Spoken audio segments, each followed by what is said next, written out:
ముందా మంచిని అంత చేయొచ్చు కదా. సో ఒక ఎక్సర్సైజ్ చేస్తాం మనము ఎడ్యుకేషన్ డిపార్ట్మెంట్తో మీతో మీ డిఆర్డి హాస్టల్స్ ఆల్సో వీకెండ్ మీరు కూడా ఎట్టకు కొంటానే ఉంటారు కదా. So we'll do a combined meeting for mapping first. అంటే ఇంకేమన్నా కావాలా, మేము చేయాల్సింది ఏమన్నా ఉందా?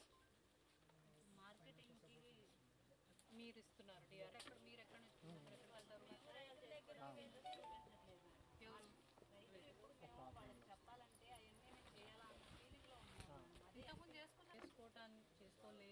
చేసుకోవడానికి బతికించో ఏవో కారణాల వల్ల వాళ్ళు మాకెవరన్నా ఈ మందులు తెచ్చిచ్చినట్టు షాప్ పెట్టి ఇవి ఇస్తే బాగుండని అనుకునే వాళ్ళు ఉంటారు. అందరూ మామిడి రైతులు తీసుకెళ్లారు మేడం లాస్ట్ ఇయర్ మన ఖరీఫ్లో వచ్చేసి అందరూ మామిడికి సంబంధించిన రైతులే గ్రోత్ ప్రమోటర్ కాయ సైజు పెరగడం కోసం తీసుకెళ్లారు మేడం. చాలా బాగా పనిచేసిందంట. మళ్ళీ ఈ సమ్మర్ రాబోయేదా ఇక్కడ చేస్తాను మేడం.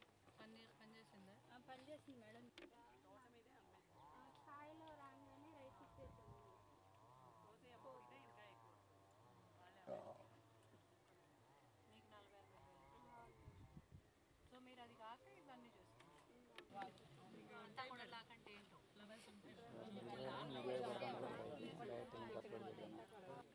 వచ్చిందా, లాభం వచ్చిందా? వచ్చింది మేడం.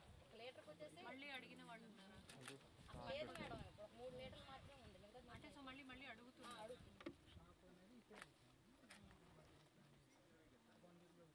ఇప్పుడు ఈ స్టిక్కీ ప్యాడ్స్ ఉన్నాయి కదా, పడిపోతే కనుక మార్చుకోవాలి. ఉంటుంది మేడం.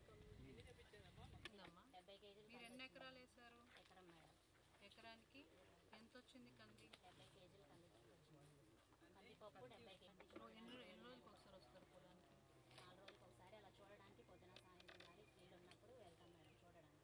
అప్పుడు ఖాళీగా రాకుండా ఏ కూరగాయలు అయితే అది కోసుకొని వస్తాం మేడం. ఇంట్లోకి సరిపడా కూరగాయలు అసలు కొనం మేడం, చేను నుంచే తెచ్చుకుంటాం మేడం. 10 క్వింటాల మేర పత్తి వచ్చింది మేడం. అదనపు ఆదాయంగా కంది వచ్చింది. కూరగాయలు సీజన్ అవుతుందండి, రోజులు 6 నెలలు కూరగాయలు తెచ్చుకున్నాం. ఇలా గ్యాప్ ఉండకుండా నా పేరు వచ్చి సాయి వివోలో.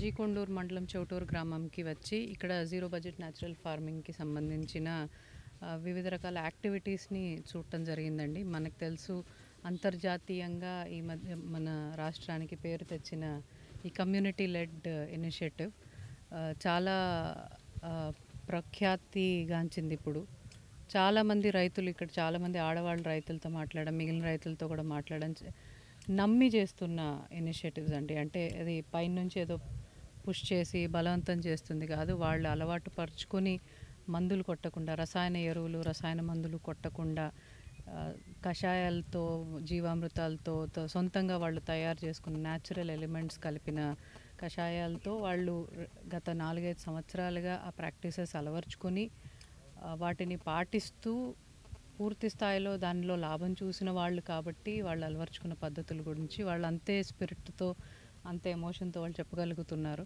అంటే ఇందులో నిజంగానే వాళ్ళకి లాభం, అంటే కమర్షియల్గా ఆలోచిస్తే ఒక రసాయన మందులు కొన్ని చేసే ఒక రైతుకి కమర్షియల్గా వర్కౌట్ అవుతుంది, ఇవన్నీ వర్కౌట్ అవ్వవేమోననే ఒక అపోహ ఉంటే దాన్ని కూడా రూపుమాపే విధంగా ఇది కమర్షియల్గా కూడా వైబుల్గా ఉంది, వర్కౌట్ అవుతుంది అండ్ పర్యావరణ హితంగా ఉంటుంది. సో అన్ని రకాలుగా మన ఆరోగ్యాలకి, మన పర్యావరణానికి, మన వ్యవసాయ పద్ధతులకి కూడా మంచి రూపు తీసుకొచ్చే విధంగా ఇది జరుగుతుంది. ఇక్కడ వచ్చిన ప్రతి ఒక్కళ్ళు రైతులు అందరికీ నా శుభాకాంక్షలు.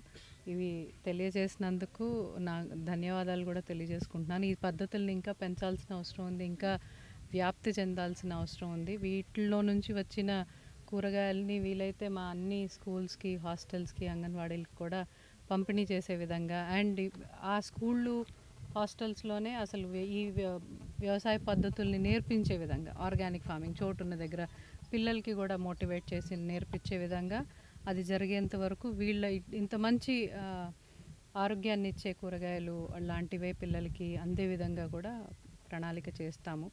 ఇంకా తెప్పింది ఏమిటంటే ఈ రసాయనాలు అవన్నీ వేసుకోకుండా ఈ కషాయాలతోనే లాభం కనిపిస్తుంది కానీ చేసుకునే పద్ధతులు తెలియకపోవటం వల్ల కావచ్చు, ఆర్ చేసుకోవడానికి బద్దకించడం వల్ల కావచ్చు, ఆర్ టైం లేకపోవటం వల్ల కావచ్చు, వివిధ రకాల కారణాల వల్ల ఆ కషాయాలు కానీ మాకు అందిస్తే మేము కూడా కొనుక్కొని ఈ పద్ధతుల్లోకి వస్తాము అనే రైతులు కూడా ఉన్నారు. కాబట్టి అలాంటి వాళ్ళ కోసం షాపులు మన డిఆర్డిఏ నుంచి ఇట్లా ఎంతూజియాస్టిక్ రైతులతో వాళ్ళ కోసం ఎలాగూ చేసుకుంటున్న దాన్ని కొంచెం క్వాంటిటీ ఎక్కువ చేస్తే అమ్మే విధంగా షాపుల ద్వారా పైలట్ కూడా చేస్తాం. సో దట్ ఇంకా ఎక్కువ మంది సొంతంగా తయారు చేసుకోవడం వీళ్ళు కానీ వాళ్ళు కానీ చేత కానీ వాళ్ళు కానీ కొనుక్కొని అట్లీస్ట్ ఎట్లాగో మందులు కొనుక్కోవడానికి వెళ్తున్నట్టుగానే ఈ మంచి కషాయాలు కొనుక్కొని వాటిని ఈ పద్ధతుల్లోకి రావడానికి మోటివేట్ చేయడానికి కూడా సో వివిధ రకాల పద్ధతులు ట్రై చేసి దీన్ని వ్యాప్తికి మా కృషి పూర్తిగా ఉంటుంది. Thank you.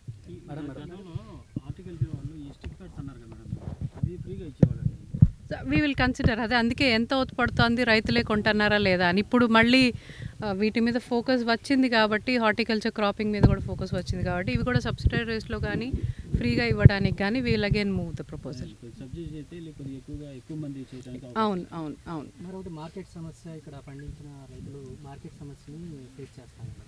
అది ఆ ప్రాబ్లం సో మార్కెటింగ్ అదే ఇప్పుడు ఇమీడియట్గా మా స్కూల్స్ హాస్టల్స్ లాంటివి వాళ్ళు ఎట్టకు కాయగూరలు కొంటారు పిల్లల కోసం.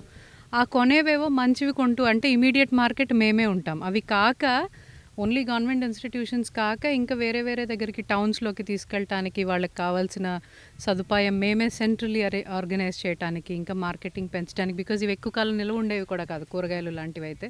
సో ఇమీడియట్లీ తీసుకొని వెళ్ళాల్సి వస్తుంది. సో ఆ మ్యాపింగ్ చేసుకొని we'll also help the marketing. Thank you. Subject కాకుండా వేరే ప్రశ్న ఉంటుంది. ఇక్కడ కొండపల్లి లోయ ప్రాంతంలో చాలామంది విద్యార్థులు 30-40 మంది ఉన్నారు. వాళ్ళకి ఎటువంటి స్కూల్ ఫెసిలిటీలు లేవు. అక్కడ తాగునీరు కానీ వీధి లైట్లు కానీ చాలా ఉంది. నిన్న మొన్న వార్తా పత్రికల్లో కూడా వచ్చినాయి, సిపిఎం వాళ్ళు కూడా వెళ్ళారు. అలాంటి పిల్లల మీద సో ఇప్పుడు అది అక్కడ ఆ ఊరు ఒకటే కాదండి, we are taking up completely out of school children. ఈ జిల్లాలో ఎంతమంది ఉన్నారు అంటే స్కూల్ గోయింగ్ ఏజ్ అంటే 5 నుంచి 17 వయసు లోపల అన్ని ఊర్లలో ఎంతమంది పిల్లలు ఉన్నారు, అసలు ఆ పిల్లల్లో ఎంతమంది ప్రభుత్వ పాఠశాలకో ప్రైవేట్ పాఠశాలకో ఎంతమంది వెళ్తున్నారు, వెళ్లకుండా ఎవరన్నా మిగిలిపోతే వాళ్ళందరినీ ఏ కారణంగా మిగిలిపోయారో తెలుసుకొని పేరెంట్స్ని మోటివేట్ చేసి పిల్లల్ని మోటివేట్ చేసి 31వ తేదీ లోపల మన జిల్లాలో అవుట్ ఆఫ్ స్కూల్ చిల్డ్రన్ అనే వాళ్ళు ఉండకూడదు, 100% ఎన్రోల్మెంట్ జరగాలి అనే దిశగా we are doing house to house survey. దాన్ని ఇంకా కొంచెం ముమ్మరంగా చేసి 31st మాకు టార్గెట్ పెట్టుకున్నాము. స్కూల్ గోయింగ్ ఏజ్లో ఉండే పిల్లలు ఎవరు బయట ఉండకూడదు. ఇప్పుడు మొత్తం బయటే ఉన్నారు మేడం, 35 మంది పిల్లలు ఉన్నారు మేడం. సో వీళ్ళు నేను చెప్తున్నాను, ఎవరో వచ్చి ఒక విద్యాశాఖ అధికారి కానీ ఒక చేపిస్తాం. ఎవరు కూడా ఆ స్థాయికి వెళ్ళింది లేదు. దాంతో ఇప్పుడు సచివాలయం యాజ్ అ యూనిట్ తీసుకొని సర్వే చేసి ఆ సచివాలయం పరిధిలో ఉండే అన్ని ఇళ్ళు టచ్ చేసి ఎవరెవరైతే బయట పిల్లలు ఉన్నారో వాళ్ళు ప్రభుత్వ పాఠశాలకి వెళ్తారు, ప్రైవేట్ పాఠశాలకి వెళ్ళాలనుకున్నా ఏదో ఒక పాఠశాలకి అయితే వెళ్ళాలి. మీరు చెప్పారు కాబట్టి ఈ రోజే నేను అక్కడ ఆ ఊర్లో ఏంటి పరిస్థితి స్టేటస్ నేను తీసుకుంటాను.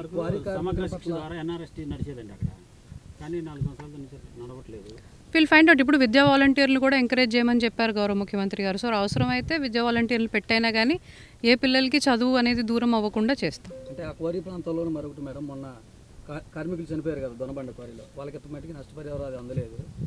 పొజిషన్ సర్టిఫికేట్లు అలాంటివి అడుగుతున్నారు, దానివల్ల ఇబ్బంది పడుతున్నారు. ఇక్కడే ఉన్నారు మేడం వాళ్ళు. నేను మాట్లాడతానండి. Thank you.